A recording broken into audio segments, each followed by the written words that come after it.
Iran के nuclear sites पर America का हमला नाकाम, पेंटागन रिपोर्ट लीक होने से बड़ा खुलासा। नमस्कार, स्वागत है आपका भारत मार्केट लाइव न्यूज में। आज हम लेकर आए हैं शेयर बाजार की एक बहुत ही महत्वपूर्ण खबर। दोस्तों, आज की यह खबर सीधे अमेरिका और ईरान के बीच के तनाव और उससे जुड़ी पेंटागन की एक लीक रिपोर्ट से है, जिसने दुनिया भर में खलबली मचा दी है। पेंटागन की जो गोपनीय रिपोर्ट सामने आई है, उसके मुताबिक अमेरिका ने हाल ही में जो ईरान के न्यूक्लियर साइट्स पर बड़ा हमला किया था, वो मिशन पूरी तरह सफल नहीं रहा।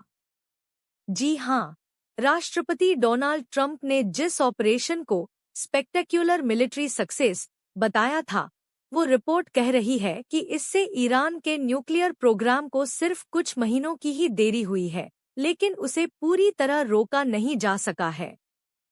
और हैरानी की बात यह है कि इस रिपोर्ट में ये भी बताया गया है कि ईरान ने अमेरिकी हमले से पहले ही अपने हाईली एनरिच्ड यूरेनियम को छुपा दिया था, यानी जो यूरेनियम न्यूक्लियर हथियार बनाने के लिए इस्तेमाल होता है, वो अब किसी सीक्रेट लोकेशन पर पहुंच चुका है।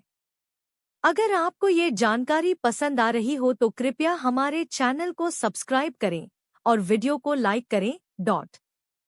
अब बात करते हैं इन हमलों की विस्तार से। अमेरिका ने अपने B-2 बॉम्बर्स और टॉमहॉक मिसाइलों के जरिए 3 बड़े न्यूक्लियर ठिकानों फोर्डो, नटांज और इस्फहान पर हमला किया था। बंकर बस्टर बम गिराए गए, जिनका वजन 30,000 पाउंड के आसपास होता है। लेकिन रिपोर्ट का कहना है कि इनमें से कई बम सिर्फ सतह पर क्रेटर बना पाए और जमीन के नीचे बनी असली न्यूक्लियर फैसिलिटीज को नुकसान नहीं पहुंचा पाए। कुछ जगहों पर तो बस एंट्रेंस सील हो गई, लेकिन अंदर का स्ट्रक्चर सुरक्षित रह गया।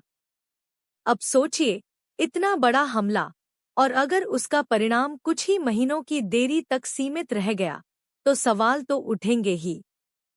आपका क्या कहना है इस पर? कमेंट करके हमें जरूर बताएं। अब बात करते हैं राजनीतिक प्रतिक्रिया की। व्हाइट हाउस ने इस लीक रिपोर्ट को टॉप सीक्रेट मानते हुए कहा कि ये लीक एक सोची समझी साजिश है राष्ट्रपति ट्रंप और अमेरिका के फाइटर पायलट्स को बदनाम करने की। प्रेस सेक्रेटरी कैरोलिन लिविट ने कहा कि जब आप 14-30,000 पाउंड के बम एकदम सही निशाने पर गिराते हैं, तो नतीजा सिर्फ एक हो सकता है, टोटल डिस्ट्रक्शन। वहीं दूसरी ओर राष्ट्रपति ट्रंप ने रिपोर्ट को सिरे से खारिज कर दिया और मीडिया पर भड़के। उन्होंने कहा, फेक न्यूज CNN और फेलिंग न्यूयॉर्क टाइम्स फिर से एकजुट हो गए हैं, एक ऐतिहासिक मिलिट्री स्ट्राइक को नीचा दिखाने के लिए। अब यहाँ एक दिलचस्प विश्लेषण यह भी है कि अगर वाकई ये मिशन इतना सफल होता, तो क्या अमेरिका की डिफेंस इंटेलिजेंस एजेंसी इतनी गंभीर रिपोर्ट तैयार करती? अगर आपको ये जानकारी पसंद आ रही हो तो कृपया हमारे चैनल को सब्सक्राइब करें और वीडियो को लाइक करें। दुनिया भर के निवेशकों के लिए ये खबर भी मायने रखती है, खासकर उन लोगों के लिए जो डिफेंस सेक्टर, ऑयल मार्केट्स या मिडिल ईस्ट जियोपॉलिटिक्स से जुड़ी कंपनियों में पैसा लगाते हैं। ये घटनाएं ब्रेंट क्रूड ऑयल की कीमतों को प्रभावित कर सकती हैं, और अगर तनाव बढ़ा तो अमेरिकी व अंतर्राष्ट्रीय स्टॉक मार्केट पर भी असर पड़ेगा। भारत के निवेशकों के लिए भी यह चेतावनी है। विदेशी राजनीतिक अनिश्चितता घरेलू बाजारों को अप्रत्यक्ष रूप से हिला सकती है। आपका क्या मानना है? क्या अमेरिका को इस ऑपरेशन को और बेहतर प्लान करना चाहिए था? या क्या यह रिपोर्ट भी किसी राजनीतिक एजेंडा का हिस्सा हो सकती है? आपकी राय का इंतजार रहेगा कमेंट्स में।